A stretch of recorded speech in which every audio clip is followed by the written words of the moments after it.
porque innovar y emprender es nuestro aporte a la paz. Buenos días, estamos en compañía del poeta Tarcisio Valencia, quien ha estado con nosotros en esta mañana en el evento El Poeta y su Voz. Tarcisio, te queremos agradecer mucho por esta presencia tuya en la universidad. Nos gustaría mucho nos contaras cómo se va dando tu acercamiento al reino de la imagen, a la poesía. Gracias, Juan. Gracias a la Universidad de Sabaneta, gracias a su biblioteca, a las gestiones culturales e editoriales de la universidad. Bien, las imágenes en la poesía. Juan, siempre son imágenes, como lo sabemos por la semiótica, imágenes mentales. La imagen mental está alimentada por los recuerdos, por los sueños.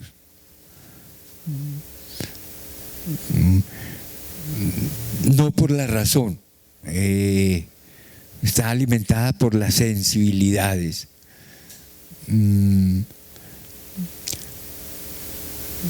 Hay hombres en su existencia que piensan en imágenes, el fotógrafo, los hombres de cine y eminentemente pues los poetas.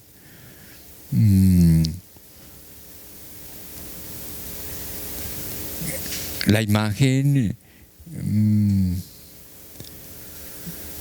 es una invocación, debes invocarlas, debes llamarlas. También se alimentan un poco por el mundo circundante, por la realidad. Estamos rodeados de aguas, de elementos naturales, estamos rodeados por árboles, por animalias, pero igualmente nos antecede una cultura, estamos inmersos en unas culturas, estamos inmersos en unos reinos. Bueno, todos sabemos pues los reinos culturales, la Grecia, el medioevo, la modernidad, nuestra América, por ejemplo. Entonces, si leemos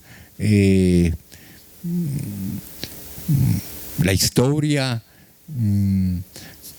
el poeta tiene otra mirada sobre esa historia, sobre esa naturaleza, sobre ese reino en el que habita. Y la imagen se parece a los sueños.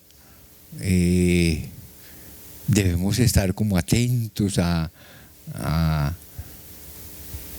ver en esos sueños imágenes que son instantes, imágenes que son momentos y que tú debes prolongar y que tú debes decirlas en un despertar.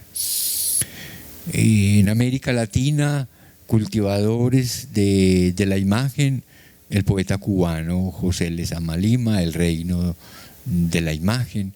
Entonces, creo que el poema sintetiza el reino de la imaginación. Otro será el universo narrativo, otro será el universo tras escenas, el teatro, pero pienso que el reino de la poesía es el reino de la imagen. Quienes hemos seguido tu obra, Tarcisio, hemos descubierto esa faceta, la importancia que le das a América Latina en su literatura, América Latina en el reino de la imagen, como dice Lezama Lima, América Latina en el reino de toda su expresión, que es una expresión de la imaginación, es una expresión de la fiesta del lenguaje, de la fiesta de la palabra. En este continente maravilloso, años atrás estuviste en los archivos en Sevilla, en los archivos de los cronistas. ¿Qué nos puedes contar de esa experiencia y cómo a su vez te ayudó a descubrir esa América de la que tanto has hablado y de la que tanto has buscado que tengamos también como perspectiva el poder descubrirnos en el lenguaje y alcanzar nuestra suma de identidad? Bien, toda nuestra América es hipérbole, toda nuestra América es exageración. Así la vio ese primer viajero europeo que llega a nuestro continente como el reino de lo exótico, el reino de lo maravilloso, el reino de lo exagerado, el reino del espejismo, el reino del oro, el reino de las fuentes míticas, de la eterna juventud. Toda esa exageración entra en el ojo del cronista, entra en el habla del cronista, y así lo dice y así lo canta. Debemos observar en ese reino de la exageración ese lenguaje que se trasplanta a nuestra América. El lenguaje que se trasplanta a nuestra América es hijo del medioevo, es el lenguaje de lo hechizado, es el lenguaje también jurídico, es el lenguaje de las leyes, es el lenguaje teológico, pero todos nuestros sueños se resisten a la unicidad, todo nuestro lenguaje se resiste porque es un lenguaje de lo diverso, de lo otro, es un lenguaje de la metáfora. Entonces, para poder nombrar nuestro mundo se usa la metáfora del arriba y de lo abajo, que era el método medieval. Debemos observar igualmente en este reino de lo diverso la descripción que hace otro tipo de viajero, que es un viajero ilustrado, que es el viajero renacentista. Nuestra América se llama América por Amerigo Vespucci, y Amerigo vio en nuestra geografía y en nuestros hombres un alma más poética, más científica. Él describe en sus cartas las cualidades morales de los hombres. No ve solamente lo exótico, lo externo, sino que se adentra en el ser americano al cantar y al decirnos que tenemos un alma buena, que somos honrados, que somos limpios, que nos bañamos en los ríos varias veces, que las mujeres van a tener sus hijos a los ríos, a la mar, Entonces él es el que verdaderamente nos descubre en ese lenguaje. Américo leía a Petrarca, Américo leía a Dante, y entonces tiene una visión de un universo más renacentista. Creo que a los estudios del americanismo les falta ese universo del Renacimiento, que es un universo de la luz, porque se traslada un lenguaje barroco a nuestra América y somos barrocos, como nos lo dice el poeta Lezama Lima, quien descubre ese lenguaje barroco en nuestra América, y así lo canta y así lo dice, y ese es su paradiso, ¿cierto? Un hombre abierto a todas las culturas, y él es el que nos dice de ese reino imaginario, de ese reino caballeresco que se traslada a nuestra América. Tu obra también está en un diálogo continuo con varios autores que han significado una afinidad electiva. Por ejemplo, es de resonado reconocimiento el escrito que hace sobre Juan Rulfo, fotógrafo, que se toca casi que por vez primera esa faceta tan interesante, tan maravilloso escritor mexicano. También te acercas a la obra del poeta Fernando Pessoa, e igualmente tienes un contacto muy directo con la obra de Rainer María Rilke, del que queda por demás un importante testimonio, ser y sonido en la obra de Rainer María Rilke. También tu trabajo sobre Dante y Los Ángeles. ¿Cómo va siendo ese proceso de acercamiento, de contacto con esos autores que más que autores terminan siendo como amigos con los que paseas día y noche y en los que entretejes un diálogo anhelante, más que con la finalidad de descifrar, es de crear nuevas luces y nuevos sentidos? Sí, podríamos empezar por una influencia grande de Dante. Cuando lo leí como estudios universitarios, era quizá para obedecer a las leyes de la academia, a las leyes de los estudios, pero luego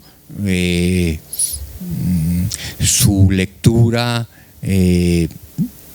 se me hizo más indispensable, porque sus episodios infernales, sus episodios purgatoriales o sus episodios del paradiso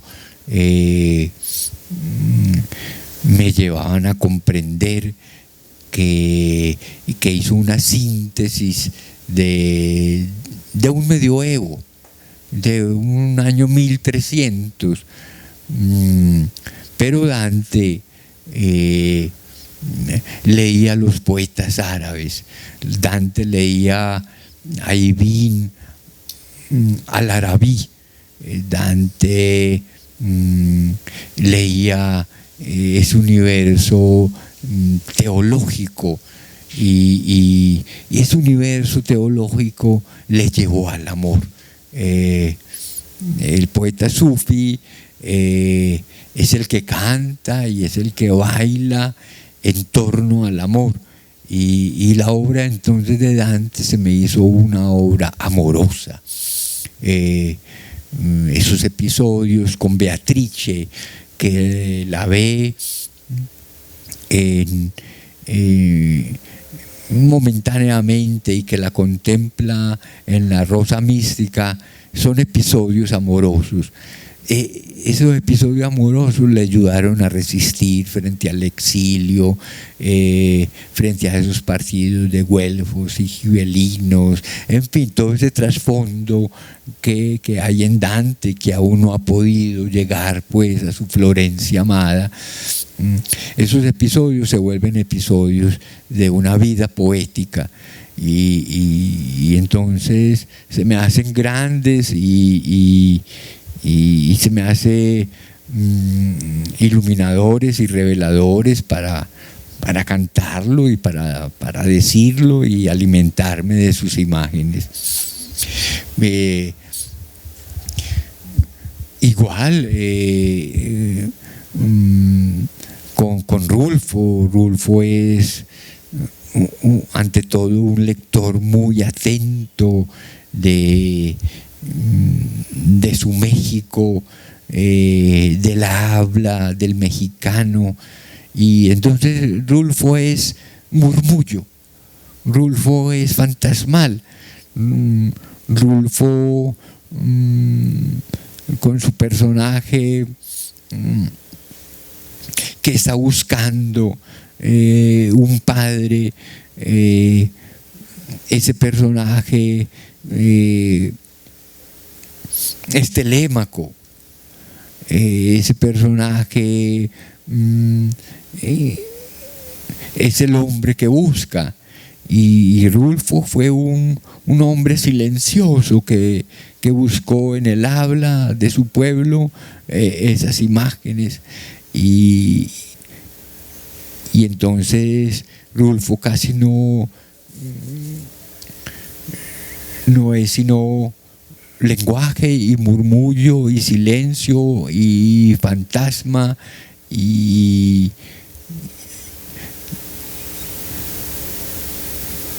soledad en los caminos, y es un hombre buscador y lo sintetiza en sus innumerables fotografías, y hay una oveja pastando en el camino, o un árbol, o un gato, o una raíz junto a la mar, o unos hombres que están implorando siempre. Los personajes de Rulfo siempre están implorando, interrogando al universo, como Rilke en las elegías. ¿Quién, si yo llamara, me oiría entre las jerarquías de los ángeles? Que empieza su primera elegía. El hombre clama, el hombre en la modernidad siempre está clamando, siempre está llamando, siempre está pidiendo una voz. Y bueno, igualmente si pensamos en Pessoa, es un hombre que está buscando ante todo expresarse a través de la poesía, y renuncia a los amores, renuncia a los trabajos, renuncia a la publicidad, renuncia a un nombrarse, renuncia a una edición, para vivir en silencio, para vivir en una contemplación. Todo eso me llama mucho la atención y los sigo, a esos hombres silenciosos los sigo y los invoco para un canto, para un decir. Tienes ese doble habitar entre la poesía y el ensayo, pero esa forma, esa faceta del ensayo no deja de lado el poetizar, casi como a la usanza de María Zambrano, que tiene también ese poetizar, o un Lesa Lima, donde no hay un lenguaje rígido, ni hay como unas puertas cerradas solamente en el ámbito de la razón, sino también en la liberación de la palabra. ¿Cómo vas definiendo, digamos, también esa labor que tienes con respecto al ensayo, al exagium? Gracias, Juan. Sí, ese ensayo es ensayar, como en el teatro, una voz que no es nuestra, pero que debemos hacerla nuestra, una presencia de lo invisible que debes hacerla visible. El ensayo tiene un rigor. Es el rigor de un lenguaje. Ya lo decía pues el padre del ensayo, Montaigne, que debes trabajar una idea y agotar todas sus aristas. En nuestra América el ensayo nos define, el ensayo de nuestros poetas. Yo creo que todo poeta es un ensayista de su propia obra. Tiene un rigor al hacer obra, al estar pensando en las imágenes, al trabajar el lenguaje, está ensayando. Y nuestros novelistas, bien, decimos que en nuestra América no tenemos una filosofía rigurosa. Es porque estamos pensando quizá en un rigor de la razón, como una filosofía alemana, kantiana, en fin. Pero en nuestra América es un ensayo filosófico por descubrirnos con imágenes desde los griegos, desde todas las culturas se vuelcan a nuestra América. El mundo griego se vuelca a nuestra América. Todavía leemos a Platón, a Sócrates, a Aristóteles, a los estoicos. Todo el universo griego se traslada a nuestra América. Yo creo que Odiseo está por acá. Yo creo que la Atlántida es este continente. Yo creo que el mito del Timeo de Platón está por acá, y que la República está por acá. Se vuelca el mundo medieval, se vuelca el mundo caballeresco. Todo el universo, todas las culturas se vuelcan a nuestro continente. Entonces nuestro continente es un ensayo y debemos hacer del ensayo nuestra expresión americana. El ensayo no es solamente pues esa razón y ese criterio, el ensayo está alimentado por nuestras imágenes, por nuestras sensibilidades, por nuestras locuras, ¿cierto? Ya sabemos que el hombre, pues lo dice el surrealismo, no es hijo de la razón, sino de la locura, y me parece que nuestra América es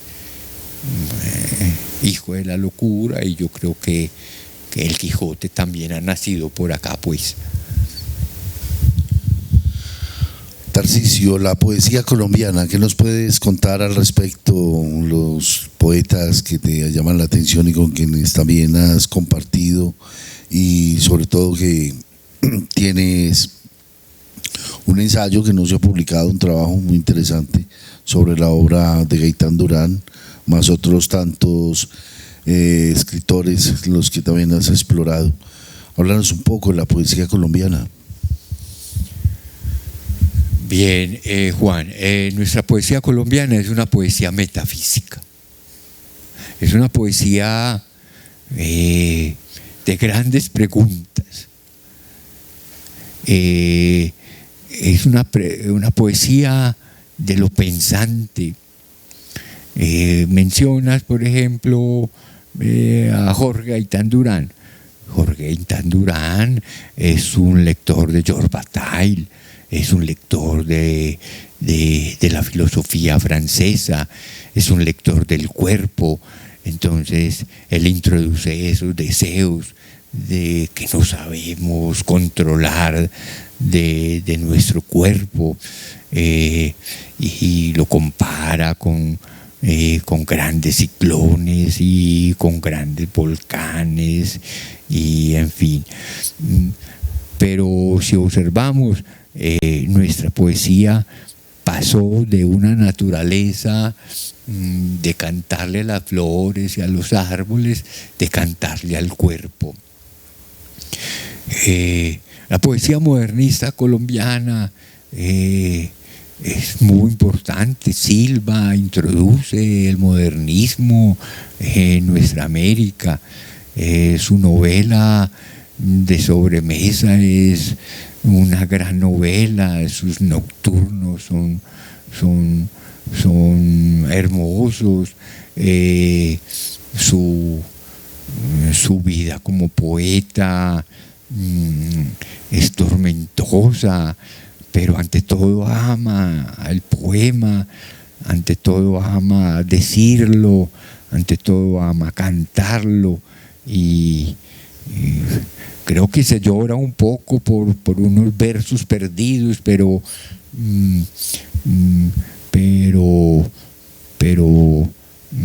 la poesía colombiana se inscribe en el universo y en el modernismo con Silva.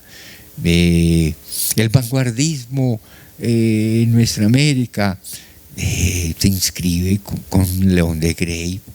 León de Grey trae las imágenes de un cantar, de universos nórdicos, de las mil y una noches. Son sus lecturas predilectas, pero igual es inscribir un reino imaginario también, un bolombolo, con chicharras, con ferrocarriles, con aguardientes, pero es el canto al vino, es el canto,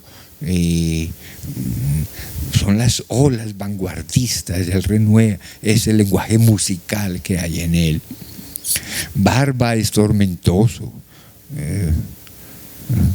Barba